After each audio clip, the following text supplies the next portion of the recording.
वैज्ञानिक दृष्टिकोण से कहते हैं हमारे शरीर के हर डीएनए में जितने ही जानवर दुनिया में आज मौजूद है उन सब का डीएनए हमारे डीएनए में मौजूद है। और जब हाथी को हम सोचते हैं, हमारे दिमाग में उसका ख्याल आता है, तो वह डीएनए हमारे भीतर जागृत होता है। अब जो योद्धा है, युद्ध में जाते हैं, उनको शेर का दिखाते हैं, देखो शेर को देखो, माने तुम भी शेर जैसे हो जाओ। कहते हैं ना, भेड़ बकरी नहीं हो, तुम तो शेर हो।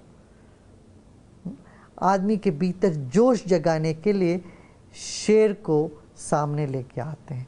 अपने भीतर करुणा जगाने के लिए गाय, बछड़े, बकरी, इन चीज़ों को सामने लेके आते हैं।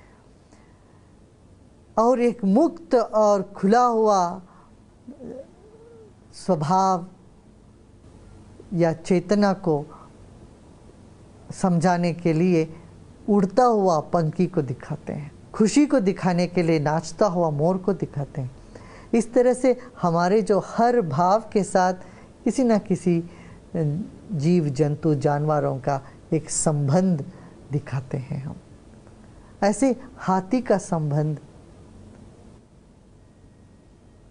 धैर्य से, और धैर्य की हमें ज़रूरत तभी होगी जब हर तरह की विघ्न सामने मौजूद हो जाए। तब हमारे भीतर जो हाथी की डीएनए है उसको जगाना पड़ेगा। हाथी वाले जो डीएनए हमारे भीतर जग जाए तब हमारे भीतर उतना जोश आ जाएगा, चेतना जोशील हो जाएगी।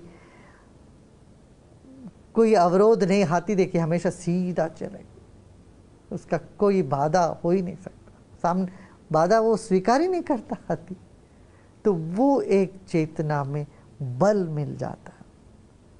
तो हमारे कण कण में, डीएनए में गणपति का ध्यान करने से वो डीएनए में जो हाथी की जो एलिमेंट है उसको जगाते हैं।